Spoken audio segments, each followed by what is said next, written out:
Olá pessoal, conforme prometido aí para vocês, hoje, segunda-feira, a gente vai bater um papo aí, falar um pouquinho sobre tudo que vai acontecer no nosso treinamento. Hoje, segunda, amanhã, terça, quarta e com um plus aí na quinta-feira, nós vamos mostrar um pouquinho daquilo que vocês podem ganhar de conhecimento dentro do treinamento em engenharia de pista. Os assuntos aí que nós vamos tratar no nosso treinamento em engenharia de pista são os fundamentos da dinâmica veicular, ênfase em amortecedor, freios e pneus, motores, arquitetura e calibração, elétrica e eletrônica motorsports, mapeamento de injeção eletrônica, aquisição e análise de dados avançada, setup para performance, análise de melhorias de setup, técnicas de pilotagem e biomecânica, a interação do piloto com o carro. Como eu disse para vocês, hoje na segunda-feira, nós vamos falar um pouquinho aí para vocês da dinâmica veicular, dos fundamentos da dinâmica veicular. Logicamente não é um treinamento, porque o vídeo é curto. Para vocês terem ideia, durante o nosso treinamento aí nós vamos abordar mais de 360 horas sobre esses assuntos.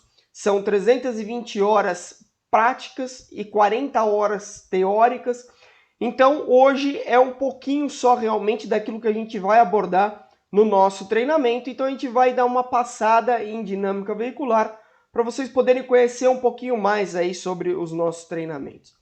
Amanhã nós falaremos de motores e injeção eletrônica. Na quarta-feira, aquisição e análise de dados. E na quinta-feira, biomecânica, a interação do piloto com o carro. Acredito que vocês vão gostar, vai ser bastante interessante. E vamos começar hoje pelos fundamentos básicos aí da dinâmica veicular. Quando a gente tem um carro de corrida andando ali na pista ou até um carro de passeio, a gente tem algumas leis aí da física que atuam sobre o nosso veículo, né? Porque como a gente pode ver aqui na imagem, você tem um período aí que você está em aceleração, que você tem uma carga, o peso do carro está mais voltado para a nossa traseira nesse momento da aceleração. Quando a gente vem chegando perto da curva, a gente começa a frear, então a gente começa a fazer uma transferência de carga desse peso que está na traseira para a parte dianteira. E a gente tem depois um momento que a gente entra na curva, onde na verdade a gente começa a ter uma transferência de carga aí de uma maneira cruzada, né? Nesse caso aqui, como vocês estão vendo a curva para a direita, aquele nosso peso que estava na nossa roda traseira lá atrás, direita, quando a gente vai, esquerda, desculpa, aqui nesse caso, esquerda, quando a gente vai fazer a curva para a direita, a gente tem uma transferência de carga nessa transversal aí. E aí o carro começa a fazer aquele apoio que ele tem para fazer a curva.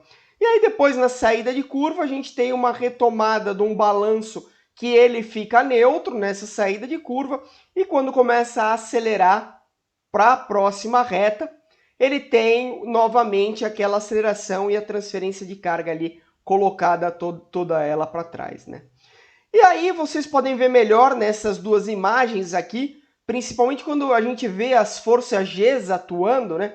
Então, quando você vem com um carro que você faz uma freada, você tem aquela força G na longitudinal, mas trazendo a gente para frente do carro, fazendo aquela força ali para frente do carro, que é nesse período aqui da curva. Depois você já tem essa força G, que é uma força G lateral, que ela começa a ter a transferência para uma força G lateral, e depois ela acaba vindo para uma aceleração com uma força G de aceleração que ela vem para trás, né? Aqui a gente consegue ver também bem isso, né, nessa imagem, que durante a reta a gente vem acelerando essa nossa força G, essa toda a parte de força, da parte de peso, vamos colocar assim, tá na nossa traseira do carro. Quando a gente faz a freada, ela vem para frente e ela começa a fazer a transferência, né, para o lado esquerdo. Depois ela vem vindo mais para frente e para o lado esquerdo, numa transversal. E depois ela começa a mudar isso ao contrário para a nossa traseira. E aí, para começar a se familiarizar um pouquinho com essas transferências aí que a gente tem no carro aí durante a dinâmica veicular aí, as leis da física atuando sobre a dinâmica veicular. Nós temos o primeiro ponto que a gente chama de Ian. E o que é o Ian, né? O Ian é o nosso ângulo de guinada, então é o quanto eu viro para dentro de uma curva ou para o outro lado. Vamos dizer assim, como se eu estivesse num barco, eu gosto de explicar dessa maneira, e eu tivesse a bússola apontando para um lado ou para o outro, né? É exatamente esse meu ângulo de guinada, essa virada que eu dou para fazer as curvas. Aí eu tenho o pitch, que é esse eixo X que vocês estão vendo aqui, que esse é aquela nossa transferência longitudinal, como eu disse para vocês, é o momento da freada e da reaceleração, o que vem de trás para frente no carro e da frente para trás, para ficar mais fácil assim para aqueles que são mais leigos. E a gente tem a rolagem, o roll, que olhando o carro de frente, você vê o quanto esse carro balança para os lados, vamos colocar assim. Então a gente tem essas três ações aí da física atuando sobre a nossa dinâmica veicular. Quando a gente fala em pitch, a gente está falando muito em transferência de carga da maneira longitudinal, né? E aí tem diversos fatores que influenciam essa transferência de carga, que como vocês podem ver aqui na imagem, nós abordaremos aí no nosso treinamento engenharia de pista, cada uma delas e como trabalhar cada uma delas aí num carro de corrida. Então, o principal que a gente tem aí seria o centro de massa, né? Então, a gente tem aqui o centro de massa, que é na realidade onde eu gosto de explicar de uma maneira que aqui a gente imagina que a gente tem uma alavanca nesse nosso centro de massa que corta o carro, e aqui eu tenho duas alavancas aqui cortando como se fosse em X. E aí quando eu freio, vocês imaginam essa alavanca empurrando todo esse peso para frente, e ao contrário, quando eu acelero, essa alavanca empurrando todo esse peso para trás, né? Então isso, a gente vai ver mais para frente aqui na explicação, que tudo isso vem a ser um problema para a gente quando a gente fala de dinâmica veicular. Se a gente tiver com alguma dessas partes aí de transferência de carga longitudinal, a gente tem um grande problema no nosso carro. Porque é o primeiro momento que começa a mudar a dinâmica do nosso veículo, né? A gente vem na reta, acelerando com toda aquela transferência ali para trás, e aí eu venho para a freada, o primeiro momento que antecede uma curva, que se já der errado na freada, já começa a curva de maneira errada. Então eu preciso ter uma transferência de carga longitudinal equilibrada, e durante o nosso treinamento nós vamos explicar como fazer esses equilíbrios, como entender aonde está cada ponto do nosso carro, para que a gente consiga ter um carro perfeito na freada e que já comece a nossa curva de uma maneira correta, né? Aí o segundo ponto, quando a gente vem falar de transferência de carga, como vocês viram ali quando a gente falou de pitch e roll, a gente começa já a freada e apontar para dentro da curva. Quando a gente começa a fazer esse apontar para dentro da curva com o carro, ela começa a entrar a transferência de carga lateral, né? Então você começa a ter essa transferência de carga lateral. O roll começando a agir com o pitch já ali funcionando, ele já praticamente quase apoiado naquela roda ali que está começando a fazer a curva. E aí a gente tem um carregamento de força lateral durante a curva, porque você começa a fazer a sua aceleração, você começa a ter um carregamento de força lateral durante essa curva, que começam a atuar duas leis da física aí que são interessantes, que é a força centrífuga versus a força centrípeta. Então a força centrípeta, por que ela acontece? A gente vai ver mais daqui a pouco sobre pneu, mas quando o meu pneu agarra no solo e eu acelero durante a curva, ele está preso no solo. Ele cria uma força que me coloca para dentro da curva, que faça com que eu entre para dentro da curva. E isso é muito bom, até um certo limite que aquele pneu começa a perder a aderência, seja por uma dinâmica de suspensão, por uma geometria de suspensão que não esteja correta, ou mesmo pelo atrito do pneu, né? O pneu começa a perder gripe, porque ele chega no limite dele de gripe, durante essa minha aceleração, essa força G lateral que me coloca para dentro da curva e o carro começa a escorregar. Ou por um problema que eu tenho de uma geometria de suspensão ali que está irregular, que não está acertada de uma maneira perfeita, ou pelo meu limite aí do grip do pneu, que chega ao limite do grip do pneu e que começa a tirar a minha aderência, né? E aí quando a gente fala em geometria de suspensão, uma coisa aí muito interessante da gente começar a entender quando a gente começa a falar aí de dinâmica veicular, né? É que quando eu faço uma geometria de suspensão, todas essas transferências que acontecem no meu carro, ela vem de trás para frente, de um lado para o outro, da frente para trás, e ela influencia diretamente na minha suspensão. Porque eu tenho ali no carro uma parte que é uma massa suspensa e uma parte que é uma massa não suspensa, né? Então existe a carroceria que torce, que acaba empurrando, ou em alguns casos, um carro que não torce tanta carroceria, mas existe de qualquer maneira a transferência, porque nós temos ali uma suspensão.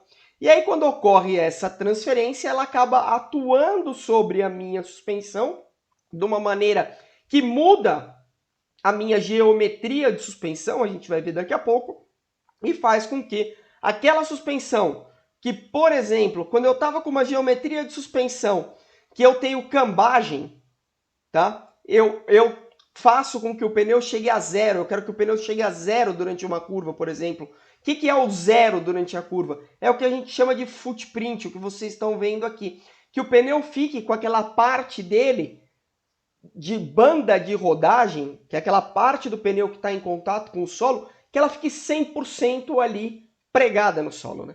Então eu trabalho sempre um carro para quê? Para que mesmo quando aconteça essas rolagens, essa suspensão que vai trabalhar, ela chegue na curva e ela fique zero, que aquele meu pneu fique zerado, né?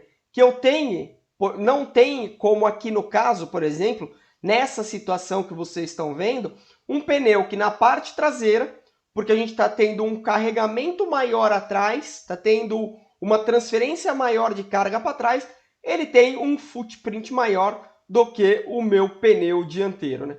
Nesse caso aqui, se eu tenho um carro com tração dianteira, as rodas dianteiras não estão pregadas ao solo e eu estou perdendo a aderência, porque eu não tenho uma grande área de contato do meu pneu ali com o solo, né? Então eu começo a fazer um trabalho aí de geometria de suspensão, para que eu tenha o pneu no momento da curva, como eu disse para vocês, 100% plantado no solo. O pneu que apoia em uma curva.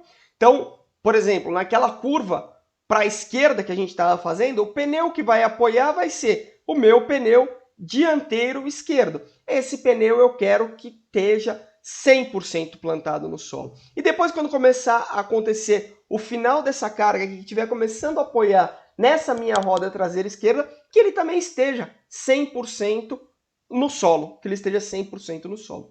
E aí eu começo a fazer um trabalho na minha suspensão, que é o trabalho numa suspensão de maneira que a gente chama estática, que vocês viram ali atrás, que tinha uns desenhos. O que é a maneira estática? Eu paro no box e coloco a minha suspensão, aqui no caso nós falamos de cambagem, que é o ângulo do pneu dessa maneira ao solo. Então o pneu fica assim, estamos olhando o carro de frente, né? O pneu fica assim ou fica de lado, como a gente está vendo aqui na foto. Aqui nós temos uma cambagem à esquerda, onde eu estou com o mouse, uma cambagem negativa, e aqui à direita eu tenho uma cambagem positiva. No caso, o que está acontecendo aqui à minha direita? Esse carro está fazendo uma curva num oval, a gente está vendo que é um circuito oval, e ele não está tendo essa parte aqui 100% no solo. O que eu gostaria que ele tivesse aqui? Que ele tivesse com o pneu que está sofrendo a sua maior pressão, neste caso aqui, que ele tivesse reto durante a curva e aqui tivesse zero. E esse pneu aqui vai estar com uma cambagem negativa, ajudando a apoiar essa parte aqui da suspensão. Então eu começo a fazer trabalhos aí na minha suspensão do carro, de uma maneira que o carro está parado no box, eu tenho ele de uma maneira estática, e quando faz a curva eu tenho ele, que ele começa o trabalho dinâmico, eu tenho ele com um pneu que está 100% plantado ao solo, para que eu tenha o maior grip possível. O maior grip possível. Sempre nós buscamos o quê? O maior grip possível, para que eu possa fazer a curva com aceleração e esse pneu grudado no solo vai fazer com que o meu carro fique preso para dentro da curva. Porque como a gente viu ali atrás, se o meu carro tiver um problema de não ficar preso dentro da curva, eu vou ter esse carro escapando, eu vou ter esse carro saindo de lado em uma curva, perdendo o grip do pneu, né? Aí eu tenho outros trabalhos que eu faço na minha suspensão, como por exemplo, mudar o ângulo de caster, eu coloco a minha roda mais para frente ou a minha roda mais para trás, tudo isso pensando num trabalho de geometria para que aquele carro, quando esteja dentro da curva, ele consiga ter a maior aderência ali possível. E eu venho trabalhando também convergência e divergência, que é a abertura dos pneus na frente, que você abre ou fecha os pneus dianteiros, abre ou fecha o pneu traseiro, e o trabalho também é a mesma coisa, de cambagem nas rodas traseiras, de adiantar um pouco, colocar um pouco mais de caster nas rodas traseiras, se permitir, ou trazer elas para trás. Então todo esse trabalho a gente vem fazendo, tudo isso a gente vai aprender ao longo do treinamento, o porquê se faz isso, quais são as reações que um carro tem para que eu trabalhe para corrigir o que acontece com a minha suspensão durante uma curva, que a gente chama de recuperação de suspensão, né? Ela tem aquele trabalho durante a curva ali, ela está tendo aquele trabalho e eu quero que durante aquele trabalho que ela tenha durante a curva, ela fique 0,0. Então, por exemplo, eu tenho uma cambagem que quando vocês olham um carro de corrida, 4,5 graus, aquele carro aberto que você olha assim, como se fosse as perninhas dele abertas, e aí você quer entender o porquê daquilo. Porque no momento que chega na curva, que ele sofre toda essa transferência de carga de um lado para o outro, da traseira para frente, na transversal, aquela roda fique com o pneu 0,0, que ele fique com o pneu ali plantado no solo, né? E sempre que nós fazemos o trabalho, qual o trabalho que a gente faz, né? A gente faz um trabalho para ter o carro mais neutro para o nosso piloto, de uma maneira que o chassi, aí quando a gente fala em chassi, a gente está falando em volante e freio, que é o que o piloto tem, o controle ali, né? Naquele momento, em alguns casos ele pode, alguns que entendem mais podem dizer assim, mas tem regulagem de barra de torção. Mas na verdade a gente quer passar aqui a ideia para qualquer um que é possível a pessoa vir fazer um treinamento conosco no Racing Coolidge e sair formado para trabalhar no automobilismo. E isso tudo a gente vai colocar dentro do curso, não dá para um vídeo do nosso treinamento, não dá para um vídeo assim tão rápido a gente falar tudo sobre os fundamentos da dinâmica veicular. Mas o que o piloto tem é interferência no volante e no freio, que interferencia diretamente aonde? Na parte de suspensão. E aí uma outra parte que o piloto também faz a sua interferência, e nós vamos falar de uma delas amanhã, né, que é a parte de motor, que faz parte do powertrain, tudo isso faz a transferência para o pneu. Então, sempre que a gente trabalha um carro de corrida, a gente trabalha para entregar a melhor condição possível para aquele pneu, que é quem está em contato ali com o solo e quem está realmente fazendo um grande trabalho, que é prender o carro no chão. É ele que faz isso. E, por consequência, eu consigo ter uma boa performance. Então, você fazendo um trabalho aí de ter um bom chassi, uma boa aerodinâmica e um bom powertrain, que para nós, quando a gente fala em dinâmica veicular, a gente fala em tudo isso aqui que vocês estão vendo. Para a gente, dinâmica veicular é tudo aquilo que altera o estado do carro. Algumas pessoas focam na dinâmica veicular falando somente sobre geometria de suspensão.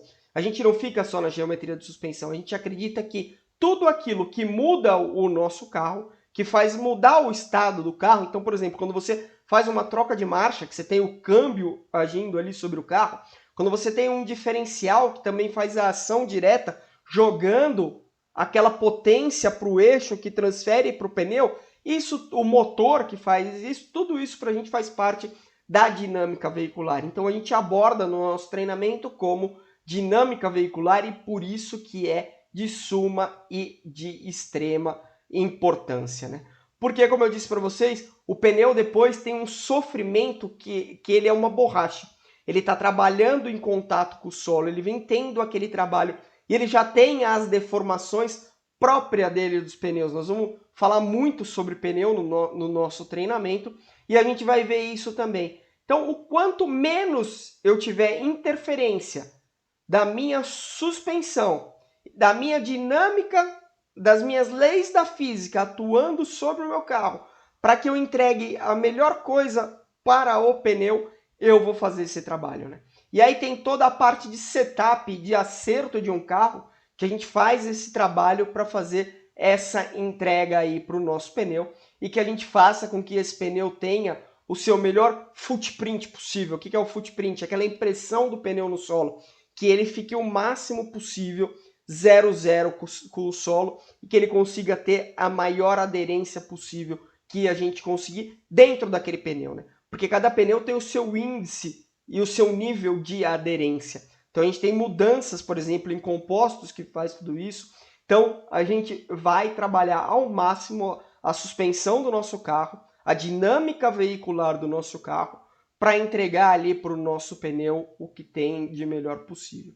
E aí, quando a gente faz isso, é uma coisa que quando surgiu os treinamentos do Racing Cooled, era uma coisa que a gente tinha um desejo e a gente vai conseguir aplicar agora no nosso engenharia de pista. Nós queríamos fazer 3 treinamentos focados em um deles em freio, outro em amortecedor e outro em pneus, porque a gente viu que existia uma deficiência em algumas equipes nessa parte aí. Então a gente vai ter uma ênfase muito grande aí tratando de freio, porque a gente já disse há um tempo atrás, né, que é primordial a gente ter uma freada bem feita, porque a freada é o primeiro momento que a gente se aproxima para fazer uma curva. Então, se eu já tenho problema na minha freada, eu já tenho um problema na minha entrada de curva. E quando eu falo em freio, dá para a gente fazer algumas mudanças, por exemplo, em balanço de freio e trabalhar o freio para alguns tipos de curva. Então é interessante a gente entender qual é o funcionamento real do freio, como ele atua nessa transferência de carga para a gente conseguir ter um excelente freio no nosso carro e a gente já começar com uma freada ali perfeita, né? Uma outra parte que é super importante para a gente são os amortecedores. Porque quando a gente fala em transferência de carga, a mola tem uma função no carro. Ela ajuda na transferência de carga? Sim, ela ajuda. Porque a função principal da mola é segurar todo o peso do carro, né? Mas quem faz aquele ajuste fino, porque os dois trabalham em conjunto, mas em frequências diferentes, vamos colocar assim, é o amortecedor. Então, quando a gente tem um bom entendimento de como funciona um amortecedor, de como fazer uma regulagem de um amortecedor, como trabalhar um amortecedor, por exemplo, não só durante a curva, mas na aproximação da curva, né? No momento ali da freada, depois como trabalhar esse amortecedor dentro da curva, a gente consegue ter aí um resultado muito maior. Seria aquele ajuste mais fino que a gente estaria trazendo ali para o nosso carro, né? E aí tudo isso trabalhando em conjunto com um gerenciamento de pneus, que aí é de suma importância a gente fazer um bom gerenciamento do pneu, porque como vocês viram ontem, por exemplo, na Fórmula 1, o gerenciamento de pneu definiu a corrida. Dois pneus estouraram por desgaste do pneu, e quando a gente começa a trabalhar com uma geometria de suspensão incorreta ali no carro, nós temos um superaquecimento, né, nessas partes do pneu que já trabalham com temperaturas diferentes por causa, como eu disse para vocês, de como a gente faz o setup da nossa suspensão. Dependendo se ela estiver mais errada, eu tenho um superaquecimento em pontos diferentes do pneu e o que piora a minha dinâmica veicular, né? O que muitas vezes eu faço ali uma geometria de suspensão para que eu trabalho da minha geometria de suspensão, cambagem, caster e convergência e divergência para ter o melhor aproveitamento. Em alguns casos eu vou para o extremo que eu aumento a temperatura do meu pneu e pioro a minha aderência, né? Então por isso que é de suma importância aí a gente entender e a gente trabalhar bastante o gerenciamento do pneu. Porque o pneu é uma coisa muito legal, a gente entrega para ele, a gente trabalha ao máximo para entregar para ele a melhor suspensão possível para que ele tenha a melhor aderência possível, né? E ele dá resposta para a gente. A gente vai ver isso ao longo do treinamento. Eu olhando um pneu, eu consigo entender a situação do meu carro, porque ele me responde o que está ali acontecendo na minha suspensão. Então isso é muito interessante. E tudo isso a gente faz porque a gente quer carregar ao máximo a velocidade dentro da curva, né? A gente já quer, hoje, a gente quer frear, virar, mirar onde eu quero colocar a dianteira do meu carro e já começar a retomar a aceleração mirado lá naquele ponto. Antes do ápice, do apex da minha tangência, eu já quero estar acelerando para ganhar velocidade na próxima reta. Então eu tento trabalhar um carro da melhor maneira possível para que ele aponte mirando aquele ponto que é o apex da curva e eu consiga já retomar a aceleração. Porque como eu disse para vocês, eu retomo a aceleração, meu carro prega no chão e aí eu consigo carregar a velocidade durante toda essa curva, né? E hoje em dia tem muitas coisas aí que facilita para a gente, né? A gente vai ver amanhã, quando a gente falar um pouquinho de motor, que a gente vai falar de injeção eletrônica, por exemplo, a gente tem hoje a telemetria e a análise de dados que vem ajudar muito a gente aí para conseguir verificar se tudo isso que a gente está fazendo, nós estamos fazendo de maneira correta. Então a gente consegue olhar os dados, é uma coisa que a gente vai falar na quarta-feira, na próxima quarta-feira, você consegue olhar os dados ali e dizer, eu estou no caminho certo, né? A partir do momento que você entende os conceitos básicos, por exemplo, da dinâmica veicular, então quando você entende aquele conceito de pitch, e aí você vai olhar na sua análise de dados da telemetria, você vê que você tem ali aceleração longitudinal, que é essa transferência para frente e para trás do carro, você começa a falar, ops, eu já estou sabendo o que está acontecendo com o meu carro nesse sentido. Quando eu olho a minha aceleração lateral, entendendo o básico de dinâmica veicular, entendendo o roll, a rolagem, entendendo essa transferência de carga, quando eu acelero dentro da curva e a força centrípeta começa a agir, que depois quando começa a escapar e perder força G, aceleração longitudinal, você começa a ter o escorregamento, a força centrífuga, você começa já a ir para o caminho correto ali da sua análise de dados, né?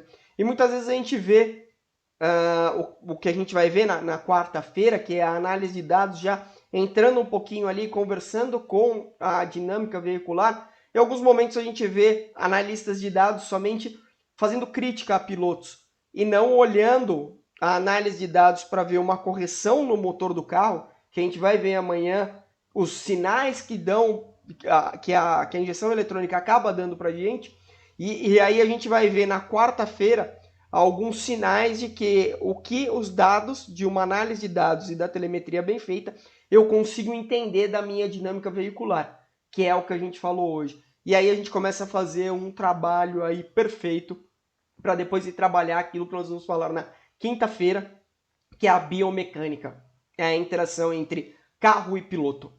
Explicar para o piloto o que é o que ele tem na mão, qual é o carro que ele tem na mão, fazer com que ele entenda e depois esse piloto consiga, sabendo aquele carro que ele tem na mão, o que ele vai fazer na pista, né? Então a biodinâmica é um pouco disso. Espero vocês aí amanhã na terça-feira com a gente na segunda parte, aí, explicando um pouquinho sobre o que a gente vai aplicar no nosso treinamento de engenharia de pista. E para aqueles que quiserem se inscrever, a gente vai ter aqui o nosso link. Então, aqui no vídeo vai estar na descrição o nosso link para a inscrição. Corre lá, se inscreva que ainda dá tempo. A gente está facilitando, entendemos, tivemos diversas pessoas conversando com a gente aí no momento, que as coisas estão difíceis, que está complicado. Então a gente acabou entendendo isso, abriu a exceção para que esse treinamento fosse feito em 12 vezes sem juros no cartão de crédito. Se você quiser fazer o pagamento à vista, nós também vamos dar desconto para aqueles que quiserem fazer o pagamento à vista aí do treinamento total. E aproveitem, porque esse é um dos últimos treinamentos do nosso Racing Coolidge, é um treinamento aí de 8 meses, 360 horas de treinamento, 320 horas, como eu já falei para vocês, teóricas, depois 40 horas práticas com a nossa equipe ali na pista, entendendo tudo aquilo que foi aplicado, explicado e aplicado aí na teoria, depois vocês vão ali para a pista para colocar isso na prática. Então aproveitem esse treinamento. O treinamento vem para coroar aí o Racing Coolidge. E espero que vocês tenham gostado aí do vídeo. Deixa o like, conta para o amigo aí para seguir a gente no nosso canal aí do YouTube. E amanhã a gente se vê. Um grande abraço.